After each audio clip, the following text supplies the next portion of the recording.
The werewolf. ये बात है 1945 की बॉस्टन शहर की। सेंट जोसेफ कॉलेज में 3 दोस्त पढ़ते थे, रॉस, जेनी और निक, जो बहुत ही अच्छे दोस्त थे। वो हमेशा साथ ही रहते। एक शाम कॉलेज खत्म होने पर वो तीनों गेट के पास खड़े होकर बातें कर रहे थे। बात करते हुए कब रात हो गई उन्हें पता ही नहीं चला।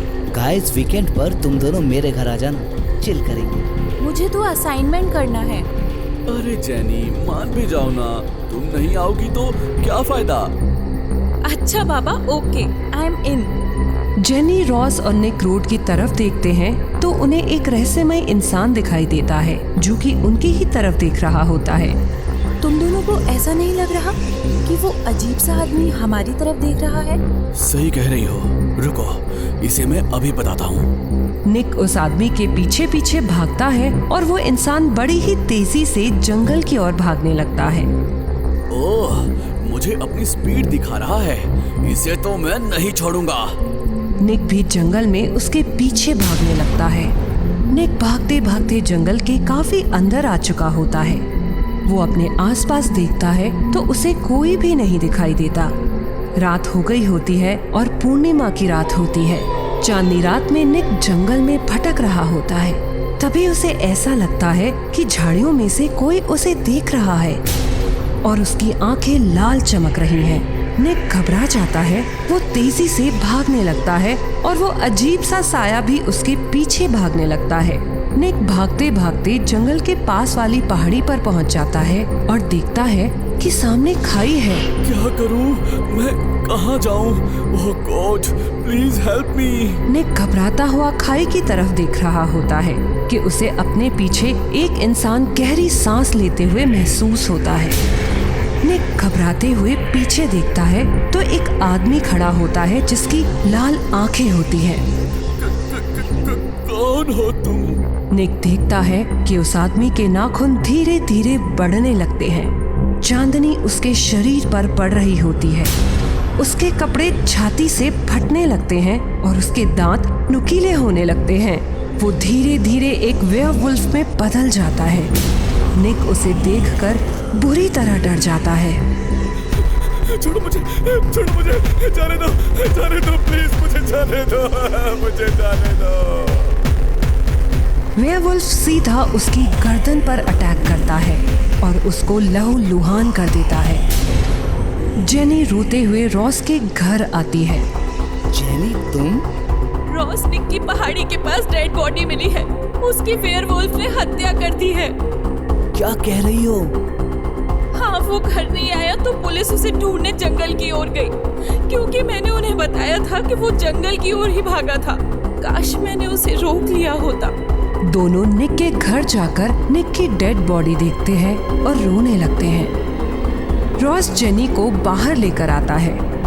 एक वेयरवुल्फ ने उसे मारा है। क्या सच में ऐसा हो सकता है? तुम्हें इस बात पर यकीन नहीं हो रहा है ना? कल मुझे टाउन लाइब्रेरी में मिलो। रॉस को जेनी एक बुक दिखा रही होती है जिसमें एक वेयरवुल्फ के बारे में लिखा होता है। सन 1521 में इन्हें सबसे पहले जर्मनी में देखा गया। ये एक बहुत ही खतरनाक प्रजाति होती है। ये सामान्य दिनों में इंसान का रूप ले लेते हैं, लेकिन पूनम की रात इनका वेयरवुल्फ वाला रूप सामने आ जाता है। ये कितनी भी कोशिश कर लें, अपने आप को खून करने से रोक नहीं पाते। रॉस किताब की तस्वीरों में विचित्र इंसानों को वेयरवुल्फ बनते देख रहा होता है कि तभी माइक उनके पास भागा भागा आता है। मैंने तुम दोनों को कहाँ नहीं ढूंढा। क्या हुआ माइक? कॉलेज में 5 स्टूडेंट्स की मौत हो गई है। सबको वेयरवुल्फ ने ही अपना शिकार बनाया है। रॉस ये सुनकर बुरी तरह डर जाता है। चलो जेनी, हमें यहाँ से चलना चाहिए। रॉस, हमें इस वेयरवुल्फ को खत्म करने का प्लान बनाना चाहिए। इस किताब में साफ लिखा है कि उसे पूर्णिमा के दिन ही मारा जा सकता है और वह सिर्फ पूर्णिमा के दिन ही वेयरवुल्फ बनता है। अगर कोई उसके दिल पर चांदी के चाकू से वार करेगा तो उसकी मौत हो जाएगी। ऐसा इस किताब में लिखा है। हम क्या कर सकते हैं? जब ये वेयरवुल्फ बनता है तो उसे इंसान को मारने की तलब लगती है और उसी वक्त हम उसे मार सकते हैं। तुम पागल हो गई हो क्या? मैं तुम्हारा साथ नहीं दूंगा इसमें। कौन अपनी जान खतरे में डालेगा? ठीक है रॉस, तुम्हें नहीं आना तो मत आओ, पर मैं ये निक के लिए करना चाहती हूँ। जेनी, बुरा ना मानो तो मैं भी तुम्हारा साथ देना चाहूंगा। मेरा बेस्ट फ्रेंड जॉन भी उस वेयरवुल्फ की वजह से मारा गया। जेनी माइक को देख मुस्कुराती है। अगली पूनम की रात होने तक जेनी और माइक पूरी प्लानिंग करते हैं। माइक अपने घर से चांदी का नेकलेस चुराता है और लोहार से उसका चाकू बनवाता है। पूनम की रात आती है। माइक और जेनी जंगल के पास खड़े होते हैं। दोनों के हाथ में चाकू है। अब हमें अंदर चलना चाहिए। जेनी और माइक चौकन्ने होकर मशाल लेते हुए आगे बढ़ते हैं। वो पहाड़ी इलाके तक पहुंच जाते हैं और इंतजार करते हैं। कितनी देर हो गई है जेनी? 12 बजे हुए। अब वक्त नहीं बचा।